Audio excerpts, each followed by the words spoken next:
Hello friends.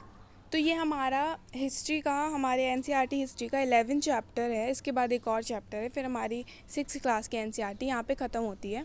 ठीक है, तो ये 11 चैप्टर है। इसका नाम है नए साम्राज्य और राज्य। ठीक है, कुषाणों के पश्चात एक नए वंश का उदय हुआ। अब कुषाण जो एक वंश था उसके बाद एक नए वंश का उदय हुआ। यह राजपूत गुप्त वंश के नाम से जाना जाता था। इसको हमने गुप्त वंश के नाम से जाना। इस राजवंश में भारत के विशाल भूभाग पर लगभग 200 वर्षों तक अधिक समय तक इन्होंने शासन किया। तो ये जो गुप्त वंश था, इन्होंने लगभग 200 वर्ष तक से अधिक समय तक इन्होंने इधर पे शासन किया। गुप्त काल के भारत का स्वर्ण काल कहा जाता है। इसको स्वर्ण काल कहा जाता है भारत का। गुप्त वंशावली में प्रथम शासक के रूप में श्रीगुप्त तथा द्वितीय शासक के रूप में घटोत्कच का नाम मिलता है। तो पहला जो यहाँ का शासक था गुप्त वंशावली का, वो था हमारा श्रीगुप्त। ठीक है, श्रीगुप्त ने ही इसकी स्थापना की थी। दूसरा शासक जो था वो घटोत्कच था। इस वंश में प्रथम शक्तिशाली शासक जो था वो चंद्रगुप्त प्रथम थे, जो सबसे ज़्यादा पावरफुल थे। हमारे यहाँ के शक्तिशाली जो हमारे राजा थे वो थे हमारे चंद्रगुप्त प्रथम। चंद्रगुप्त प्रथम ने ही गुप्त संवत चलाया था। इन्होंने ये पूरा चलाया था क्योंकि ये बहुत ही शक्तिशाली थे। इनकी रानी का नाम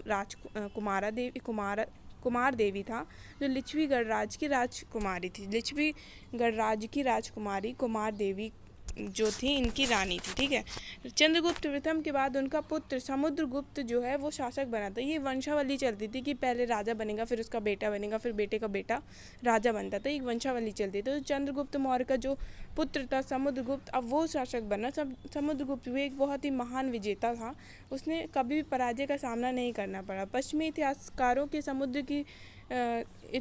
ने समुद्रगुप्त की तुलना नेपोलियन से की है। ठीक है, समुद्रगुप्त ने आर्यावर्त के 9 शासकों को पराजित कर उनके राज्यों को अपने साम्राज्य में मिला लिया था।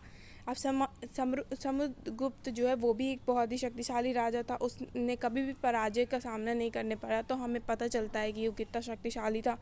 उसने 9 शासकों को पराजित करके अपने राज्य में मिला दिया था। 9 मतलब बहुत होते हैं। उन्होंने उसको अपने राज्य में साम्राज्य मिला लिया, तो अब उसका राज्य जो है बहुत शक्तिशाली और भी शक्तिशाली हो गया था। जबकि दक्षिण पथ में 12 राज्यों को जीतने के बाद उसे उपहार कर मुक्त कर दिया था। जब वो दक्षिण पथ के जीत गया था, 12 राज्यों को उसने जीत लिया था, तो उसने उपहार में कर जो टैक्स लगता था उसको फ्री कर दिया था। वो कर नहीं लगता था कहीं पे भी। विजय प्राप्त करने के लिए समुद्रगुप्त ने अश्वमेध युद्ध किया तथा अश्वमेध घोड़ा अंकित मुद्रा को चलाया। उसने एक मुद्रा चलाई थी जिसमें अश्वमेध जो घोड़ा था वो मुद्रा में बना हुआ था। समुद्रगुप्त के विजयों का वर्णन प्रयाग प्रशस्ति में मिलता है। ठीक है, तो ये प्रमुख नगर और राज्य हैं। वहाँ के नगर जो हैं वो ब्लैक कलर से उज्जैन हो गया, प्रयाग हो गया, कन्नौज हो गया, मथुरा हो गया, ये सब वहाँ के नगर थे। और गुप्त वंश द्वारा जीते गए नगर जो हैं वो ये हैं, जितने भी रेड कलर से हैं। ठीक है, उसका प्रशस्ति क्या है?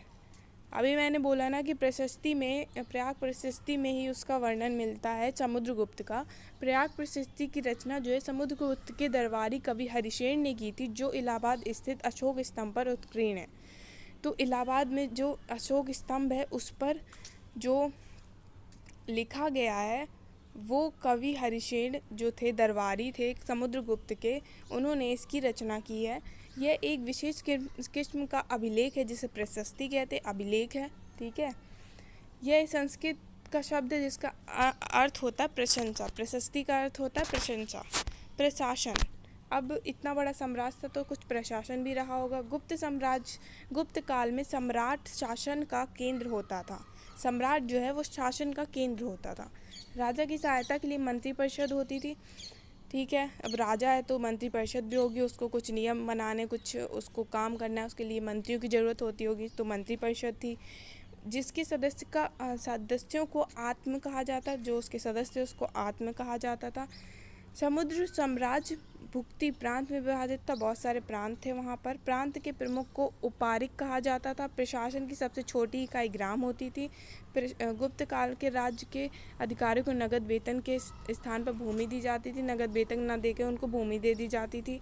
प्राचीन काल से चली आ रही राजस्व प्रणाली का अनुसरण किया गया है। समानता कुल उपज का 1/6 भाग के रूप में दे दिया जाता था। तो ये यहाँ की ऐसा प्रशासन था, ऐसा शासन वहाँ का चलता था।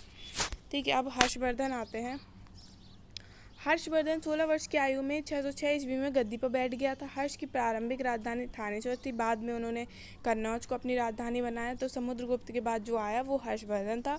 उसने 16 वर्ष की आयु में ही 606 ईस्वी में गद्दी पर बैठ गया था। हर्ष की प्रारंभिक राजधानी थानेश्वर थी, बाद में उन्होंने कन्नौज को अपनी राजधानी बना लिया था।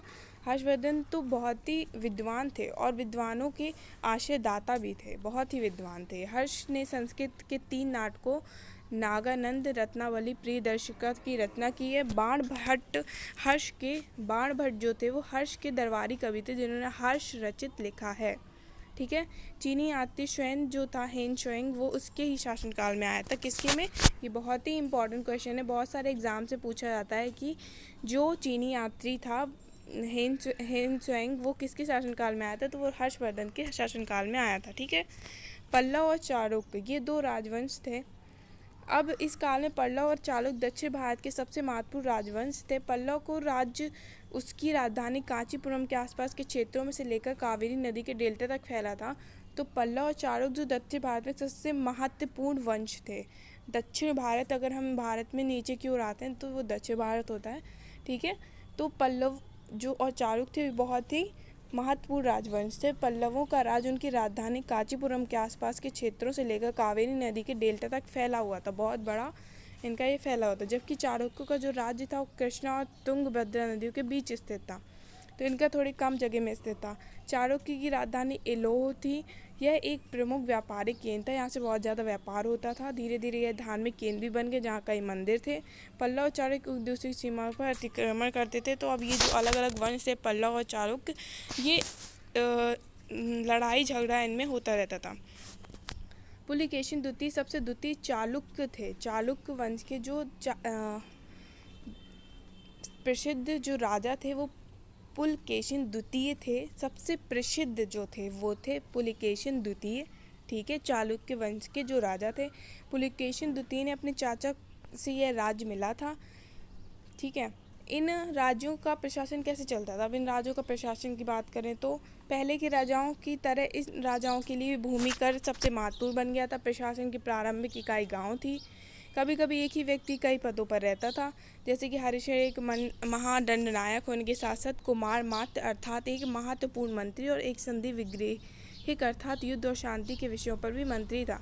तो जो एक ही व्यक्ति होता था वो साथ साथ बहुत सारे पदों पर होता था।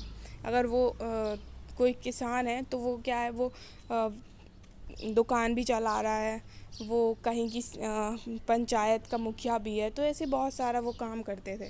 संभवतः वहाँ के स्थानीय प्रशासन के प्रमुख व्यक्तियों का बहुत बोलबाला था। जो वहाँ के स्थानीय प्रशासन में जो प्रमुख व्यक्तियों का जो था बहुत बोलबाला था, बहुत प्रसिद्ध थे वो लोग।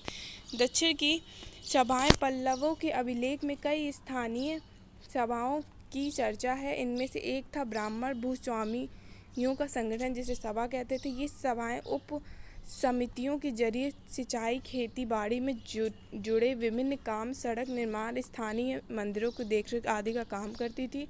इन सभाओं में धनी और शक्तिशाली भूस्वामियों और व्यापारियों का नियंत्रण था। ठीक है। औरंगाबाद महाराष्ट्र में है। ये के पास अजंता की प्रसिद्ध गुफाएं हैं। तो यहाँ पे अजंता की प्रसिद्ध गुफाएं, ये बहुत ही इम्पॉर्टेंट क्वेश्चन है। ये पूछा जाता है कि अजंता की प्रसिद्ध गुफाएं कहाँ पर हैं? तो महाराष्ट्र औरंगाबाद में है। गुफाओं की दीवारों पर बुद्ध के जीवन से संबंधित घटनाओं का चित्रांकन किया गया है। ठीक है। बुद्ध के जीवन से संबंधित घटनाएं वहाँ पर दीवारों पर बनाई गई हैं। इन चित्रों के रंग आज भी इतने अच्छे हैं कि वो प्रारंभ जैसे ही दिखते हैं। साहित्य गुप्तकाल के, अब साहित्य कैसा था? गुप्तकाल में साहित्य के क्षेत्र में अत्यधिक प्रगति हुई थी। गुप्तकाल जो था साहित्य के क्षेत्र में बहुत अधिक इन्होंने प्रगति की थी। चंद्रगुप्त द्वितीय विक्रमादित्य के दरबार में 9 रत्न थे। अब जो चंद्रगुप्त द्वितीय आए थे वो विक्रमादित्य के दरबार में 9 रत्न थे। इन 9 रत्नों में कालिदास भी एक थे। कालिदास की प्रमुख रचनाएं अभिज्ञान, शकुंतलम, रघुवंशम और कुमार संभव है। इस काल में पुराणों की रचना की गई थी। इसी काल में पुराणों की रचना की गई थी। पंचतंत्र की रचना की गई थी, जिसमें लिखी कहानी बच्चों को सूझबूझ के जानकारी देती है। रामायण महाभारत भी इसी समय पर लिखी गई थी। इसी समय अंतिम रूप दिया गया था। ठीक है। तिथियां हैं कुछ महत्वपूर्ण यहाँ पर। गुप्त वंश की शुरुआत 1700 साल पहले हुई थी। हर्षवर्धन का शासन जो है 1400 साल पहले हुआ था। तो यहाँ पे ये चैप्टर ख़त्म होता है। ठीक है। अब एक और चैप्टर बचा है 6th क्लास का, 12th। ठीक है। उसको भी हम करेंगे जल्दी, उसका वीडियो अपलोड करेंगे। जब तक के लिए धन्यवाद।